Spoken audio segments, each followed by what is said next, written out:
ఈ మధ్యకాలంలో చాలా మంది స్టూడెంట్స్ ఎలా ఉన్నారంటే కంపారిజన్ చేసుకుంటారు. స్టూడెంట్సే కాదు, పెద్దవాళ్ళు కూడా కంపారిజన్ చేసుకుంటున్నారు అనమాట. సో ఒక అబ్బాయి కూడా, అతని పేరు రాఘవ్, ఎప్పుడు కూడా కంపారిజన్ చేసుకుంటూనే కూర్చున్నాడు అనమాట. ఈ రాఘవ్ అనే అబ్బాయి అనమాట. ఎట్లా అంటే స్కూల్లో ఒక టాపర్ ఉన్నాడు అనమాట. టాపర్ని చూసి ఎప్పుడు వీనికే మార్కులు వస్తాయి, అదేందేమో నా జాతకం ఏడ్చినట్టే ఉంది, నాకెందుకు ఏమో చదువుకునే అన్నీ కూడా మర్చిపోతుంటా, అదేదేమో నేను ఎగ్జామ్ వాళ్ళకు పోగానే నేనేమైతే చదువుకొని పోతున్నా అవి రాకుండా వేరే వస్తాయి అనమాట. వీడేమో టాపర్ అవుతుంటాడేమో, నేను గాను, నా బతికింతేనా, నేను వేస్ట్ మొకన్నా అనుకున్నాడు. మళ్ళీ కొంచెం పెద్దగా అయిన తర్వాత వాళ్ళ ఇంటి ఎవరైతే నేబర్ ఉంటారో వాడిని చూసి ఈర్ష్యపడుతున్నాడు. ఇంకా కొంచెం పెద్దగా అయిన తర్వాత ఒక పర్సన్ మంచిగా రన్నింగ్ చేసుకుంటూ పొద్దున్నే పోతుంటే, అయ్యో వీడేమో రన్నింగ్ చేస్తున్నాడు, మధ్యప్రదేశ్ పొట్ట కూడా లేదు, నాకేమో పొట్ట వచ్చింది ఇంతగానము, మరి నేను ఎట్లా ఆరోగ్యంగా ఉండనా, తొందరగా పోతానా, ఏమైతుంది నాకేం అర్థమవుతలేదని అతను చూసి కంపారిజన్ చేసుకుంటాడు. ఇలా కంపారిజన్ చేసుకొని అతను డిసప్పాయింట్ చేసుకుంటూ డైలీ డౌన్ అవుతున్నాడు. డైలీ అతని కాన్ఫిడెన్స్ డౌన్ అవుతుంది.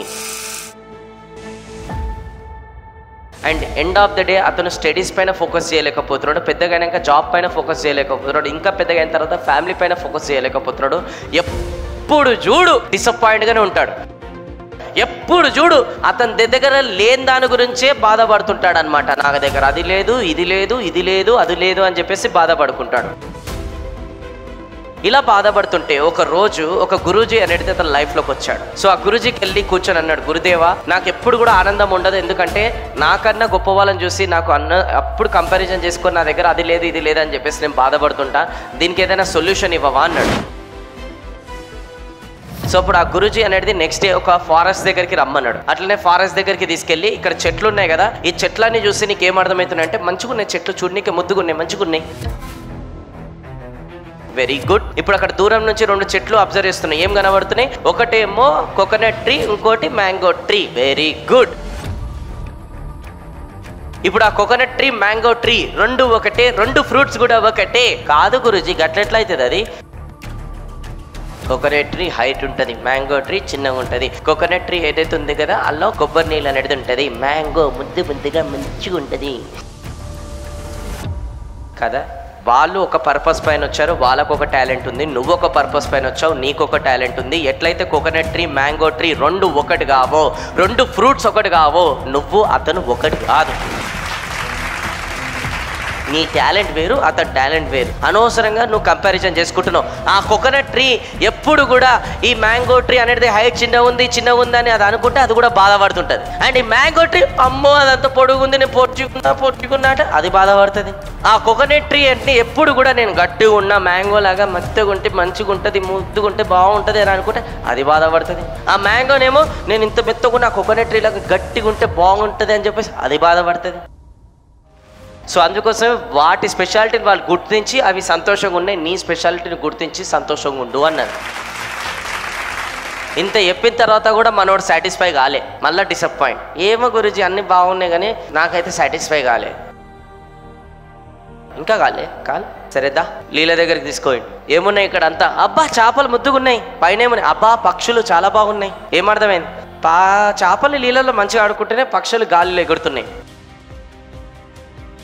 ఒక పని చేయి, ఒక చేపది తీసి గాల్లో ఎగరమని చెప్పు. ఏ ఊక గురించి ఏమవుతుంది? సరిపోని ఆ పక్షిని నీళ్ళలో స్విమ్మింగ్ చేయమని చెప్పు. ఏ ఊక గురించి అది గాల్లో ఎగిరితే ఇది నీళ్ళలో స్విమ్మింగ్ చేస్తుంది కదా. చేప నీళ్ళలో స్విమ్మింగ్ చేయడానికే దాని అస్వత్వం, దాని పర్పస్ అది అక్కడనే పుట్టింది. పక్షి గాల్లో ఎగరడానికి పుట్టింది. అట్లనే నువ్వు కూడా ఈ భూమి పైనకి వచ్చినావంటే నీకంటూ ఒక పర్పస్ ఉంటుంది. ఆ పర్పస్ ఏంటో ఆ చేపలాగా దాన్ని తెలుసుకో, లేదంటే పక్షిలాగానన్నా తెలుసుకో. ఆ రెండిటి ఎట్లయితే ఒకటి కాదో నువ్వు కూడా ఒకటి కాదు. ఇప్పటికన్నా నువ్వు నమ్ము, నీకంటూ ఒక హిడెన్ టాలెంట్ ఉంటుంది. ఆ టాలెంట్ నువ్వు బయటికి తీసుకొచ్చి దానిపైన నువ్వు డైలీ ఎఫర్ట్స్ పెట్టి ఫోకస్ చేసి కన్సిస్టెన్సీతో నేను వెళ్తే ఏదో ఒక రోజు నువ్వు సక్సెస్ అవుతావు, ఈ ప్రపంచానికి తెలుస్తావు. ఫస్ట్ దానికన్నా ముందు నీ వీక్నెసెస్ ఏంది రాసుకో, నీ స్ట్రెంగ్త్ ఏందో రాసుకో. వీక్నెసెస్ పైన వర్క్ చేయి, స్ట్రెంగ్త్ పైన వర్క్ చేయి. దాని తర్వాత నువ్వు స్ట్రాంగ్ అవుతావు. అతని ఇంటికి వెళ్ళేసి ఇది రియలైజ్ అయిపోయి వీక్నెస్ రాసుకొని స్ట్రెంగ్త్ రాసుకొని రెండింటిపైన వర్కౌట్ చేసుకుంటూ కష్టపడుకుంటూ అతను రెక్టిఫై చేసుకుంటూ మైండ్ సెట్ చేంజ్ చేసుకుంటూ ముంగడికి వెళ్ళాడు. స్కూల్లో టాపర్, కాలేజ్లో టాపర్, లైఫ్లో టాపర్, సక్సెస్ఫుల్ బిజినెస్ మ్యాన్ అయిపోయి అతని విలేజ్లో ఒక ఇన్స్పిరేషనల్ పర్సన్ లాగా మిగిలిపోయాడు.